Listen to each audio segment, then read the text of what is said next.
Hey, I'm Larry Vickers, and welcome to the Larry Vickers Podcast, brought to you by Firearms Trainers Association. All right, today we're going to dig into the STI, or now known as Stacatto, essentially double-stack 1911 style pistols.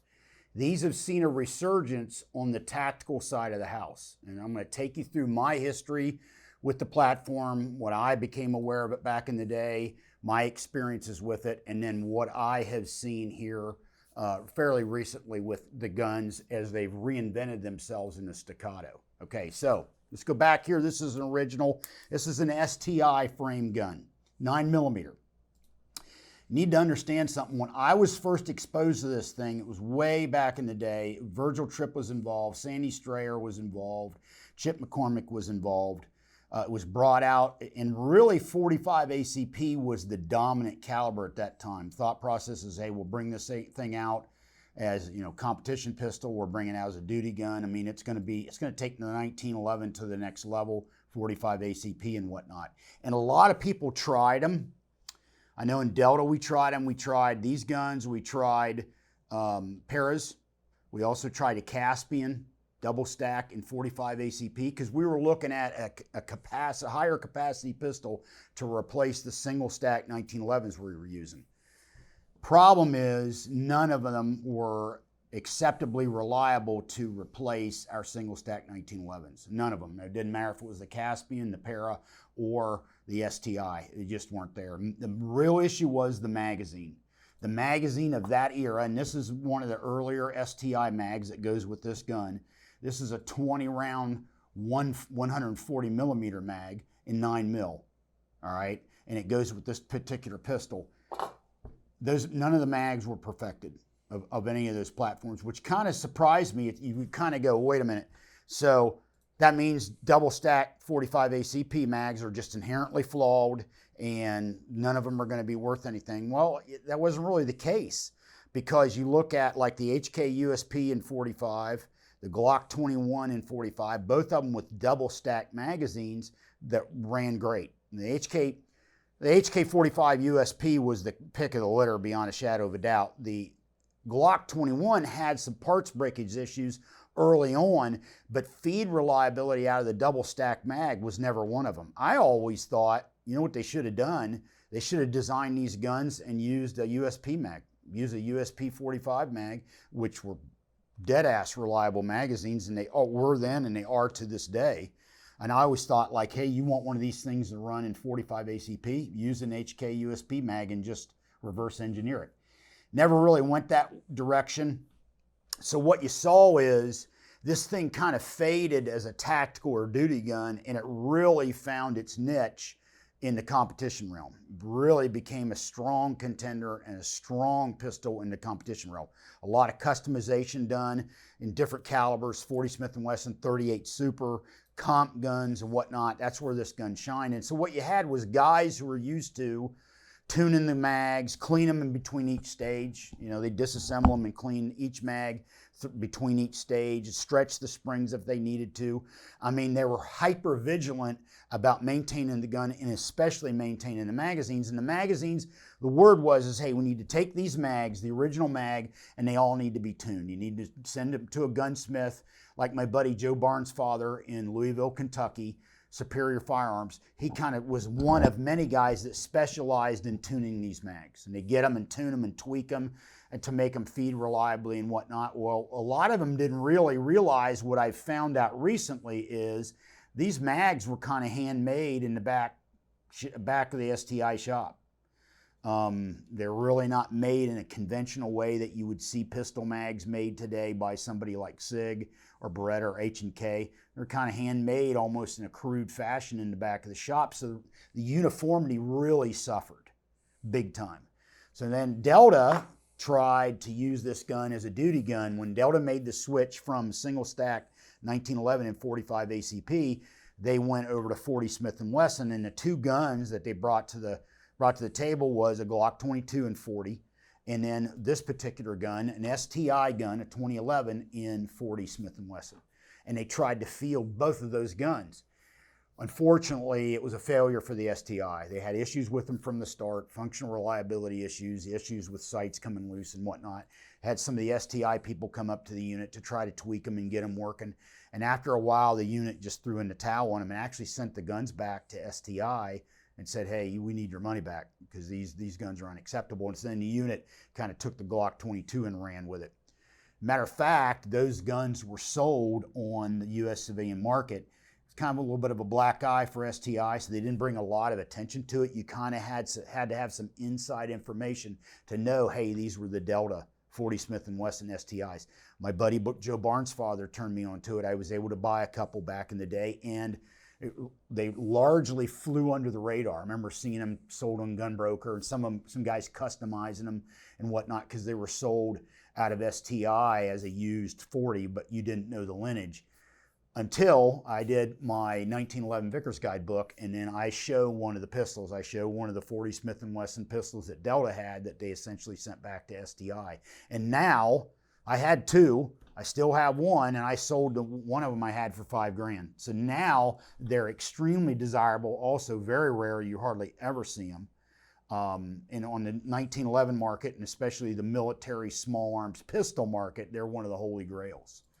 All right, so that's where this gun kind of stayed for the longest time. Not really a serious duty gun, a gun mainly used in competition in various flavors, and that's really kind of the niche that STI worked in.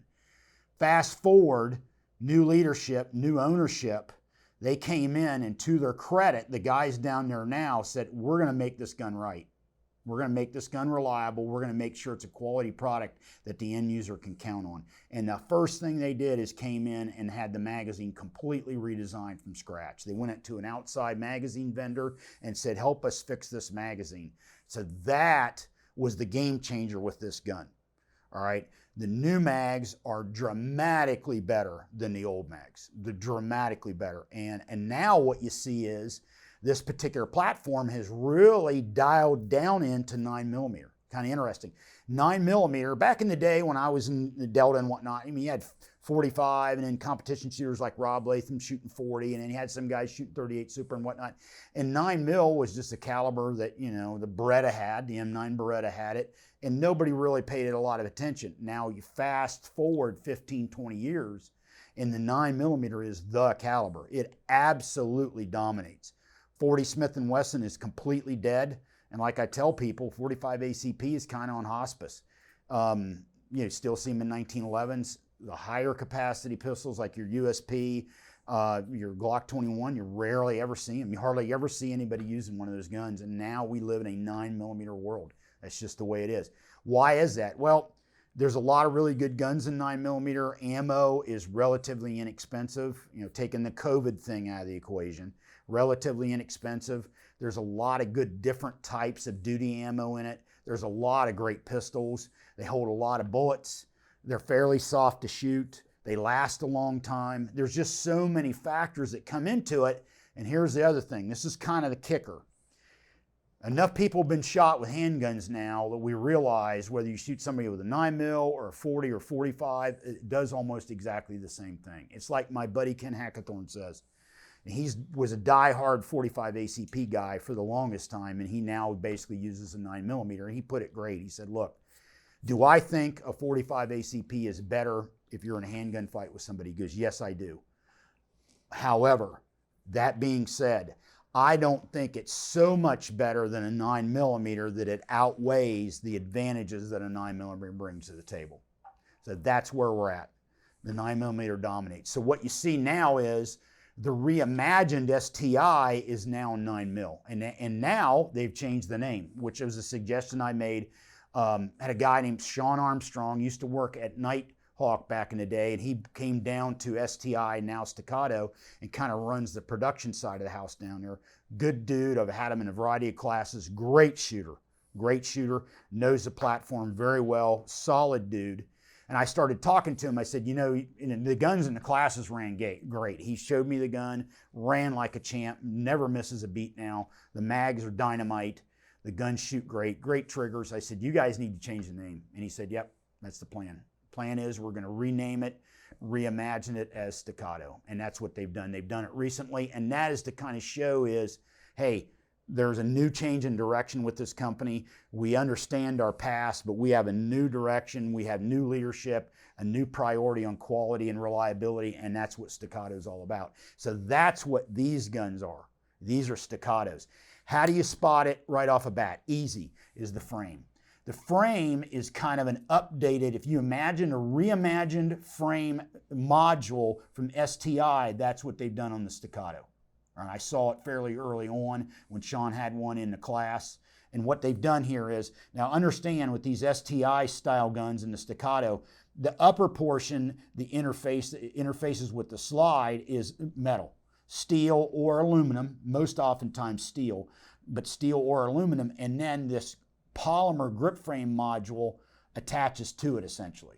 Back here in the back, beaver tail, thumb safety, hammer, sear, all with standard 1911. When you go up front and you go into the trigger and the mag catch, those are STI or Stacatto specific. All right, so that's essentially how this thing works. You have a polymer piece that bolts on from the bottom, and the upper piece is metal that interfaces with the slide. Now, what they've done here on the Stacatto over the old STI is they've modernized it. They've done some chamfering. They've done some things that you would see custom pistolsmiths do. Guys like my buddy Ben down at Boresight Solutions, where they're going to come in and do a more aggressive stippling pattern or a checkering pattern. They're going to scallop it more for a better, more textured, more comfortable grip. They're going to scallop the bottom of the trigger guard so you can be able to get a higher grip on it. They've just done a lot of things. That's one thing I told Sean when I had him in the classes. I said, hey, you guys need to do something. This thing's a little too boxy. The STI grip frame module is kind of exactly the same thing they brought out back in the day. I mean, it's been around in this format for God knows how many years. It's fairly boxy, and if you don't have fairly big hands, the gun just feels too big. And he said, yeah, we're working on that. So they did a good job with the Stacatto grip. They rounded it, and they did some modifications. So now, other than you want maybe a little bit more aggressive stippling, if that's what you prefer, essentially this frame is taken care of. So they did a great job on that.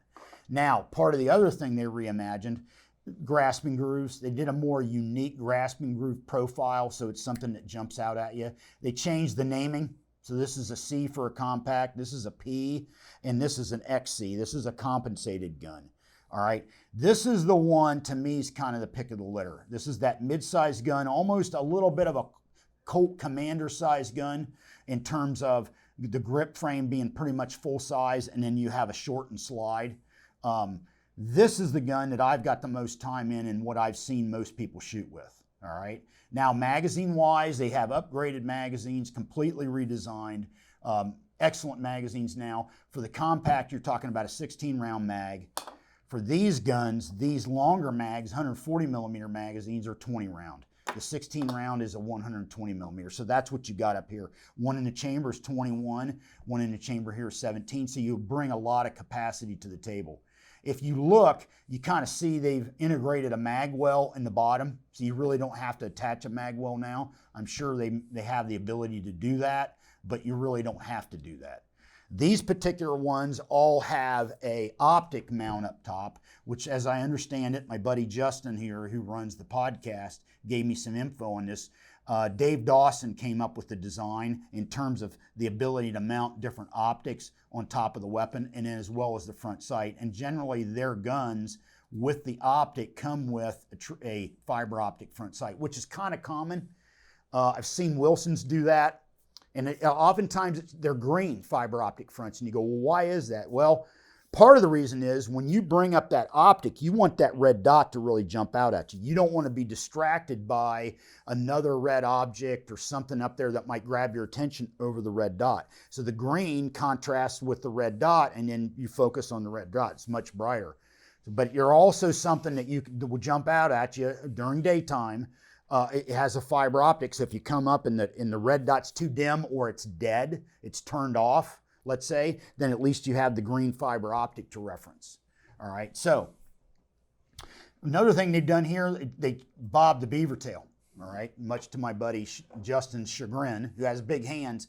This scalloping is something they've done for the longest time on STIs, and they sell this thumb or grip safety as an aftermarket accessory. At least STI used to back in the day. I don't know if Stacatto still does. And they scallop this for a little bit higher grip. Now, one of the things they did is they bobbed it off back here. And Justin asked the STI guys, why did they do that? He said, it's real simple. We're aiming this thing at the law enforcement market. Guys are used to drawing a Glock out of a holster and just sweeping their hand back across. They don't have to worry about a beaver tail or a hammer to catch on it. If you use a standard beaver tail full length, they have a tendency, like with gloves on, to catch on the beaver tail and interfere with their draw stroke. They went ahead and chopped this off so it wasn't nearly as much to catch on somebody using gloves.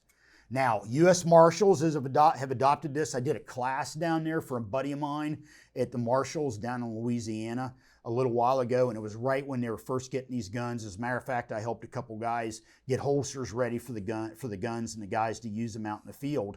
And I tell you what, the guns run great. I never saw a single malfunction the entire time I was down there with the guys shooting them. I mean, they ran great. The guys loved them. I shot them, good triggers. I got to tell you, I'm impressed with it.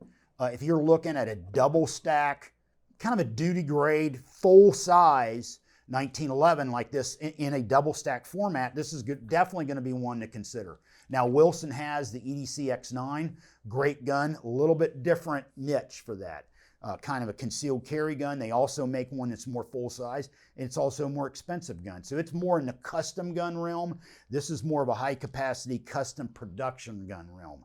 And what they really did is they took the old platform with STI, and they kept what was good, and they changed what was bad, and really turned it into a dramatically better gun.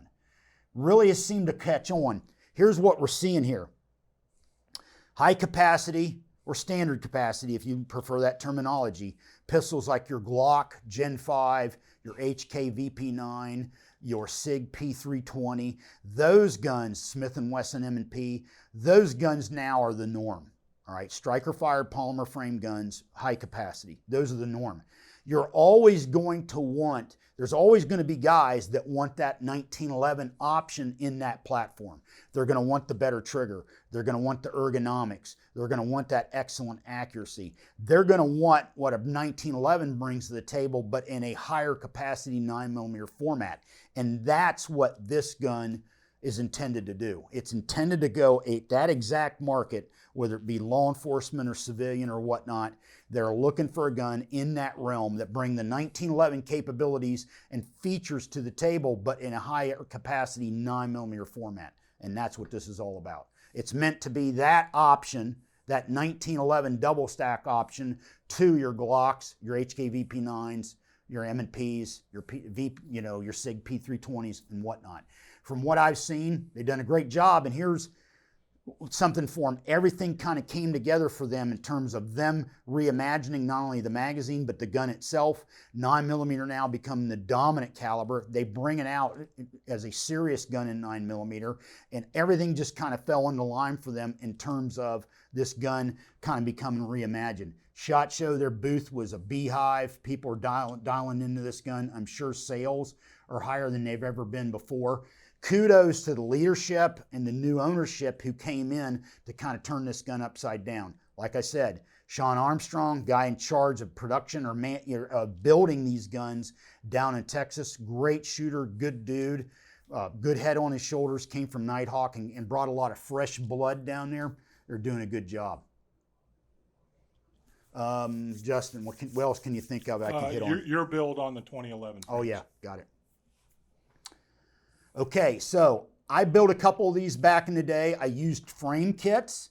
I built them in 45 ACP. So I would use, if memory serves me correct, I used like a Colt slide on top, maybe even a Caspian slide. They were 45 ACP back in the day, and I built them the way I would for my normal 1911s. I only ever built a couple of them. Once again, mags were an issue. Mags were an issue back then. They were never that functionally reliable. Had issues with them locking the slide to the rear consistently. I built the guns as best I could, but they were never really a gun that I could trust. I mean, I built them for myself for shooting IPSC back in the day. I'd shoot tactical class and whatnot, and I'd shoot this particular pistol. They were not I didn't have them that long, and I sold them off. One of the things, and these still have it, and I remember talking to Sean in a class. See, I have fairly small hands. My hands are exactly the same size as Rob Latham, so don't hate on me there, all right? But they're on the small size of medium. They're like a medium minus grip. So this gun with a long trigger, which is what these triggers are, even though it has a flat mainspring housing, because of the circumference, flat mainspring housing, long trigger, they're kind of hard for me to reach. I mean, I can get to it, but I would prefer something like with a shorter trigger or even a medium length trigger. And I talked to Sean from Stacatto, and he told me they do offer a shorter trigger, but you don't see them very common in this gun. Almost always, whether it's an STI or one of the new Stacattos, you see the standard long trigger, which is really kind of built for people with medium size and larger hands. And that was the case back in the day when I built my guns as well. So built them, the guns shot good, they were very accurate. The functional reliability was always the issue with them. And that was certainly the case with STI back in the day. The magazine was the main reason with that. The magazine was the main weak link, and Stacatto, to their credit, has addressed that. Now, this is kind of an unconventional 1911 style gun. Normally in a 1911 and 45 ACP, I recommend a non-ramp barrel.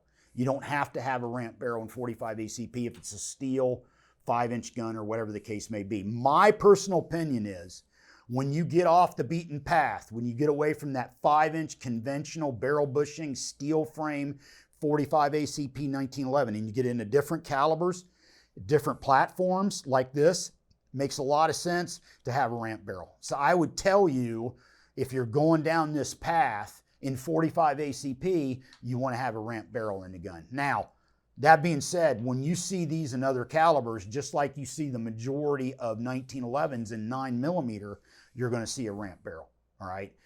That's the norm, all right? Now, one of the things about ramp barrels, remember, they were brought to the table in pistols to give additional case support to 38 Super, so competition shooters could shoot 38 Super to higher pressure factors, so it would make major caliber factor in IPSC, but not blow out and rupture the case, all right? So they could push the pressures up, but have the case fully supported.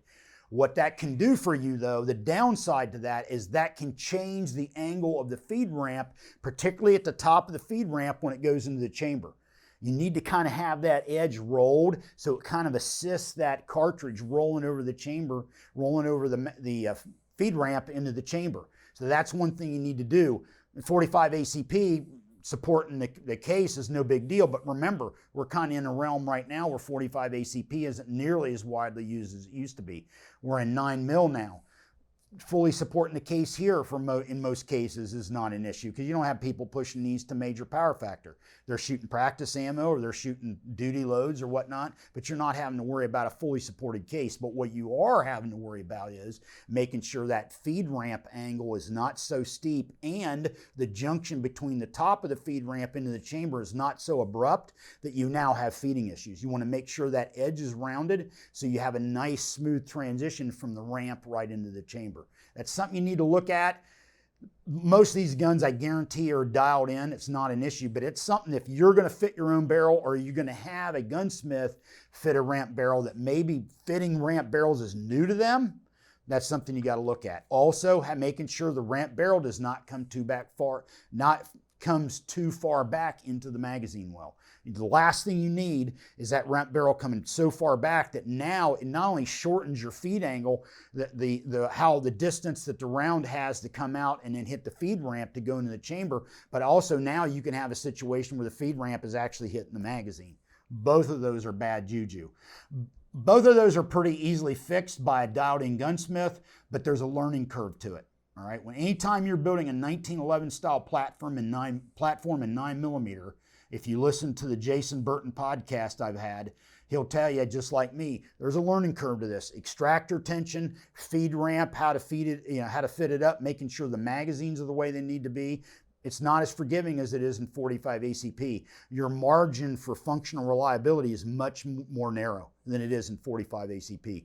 So ramp barrels in guns like this in any caliber, 45, 38 Super, 40, 9mm ramp barrels are what I recommend in any of these style guns.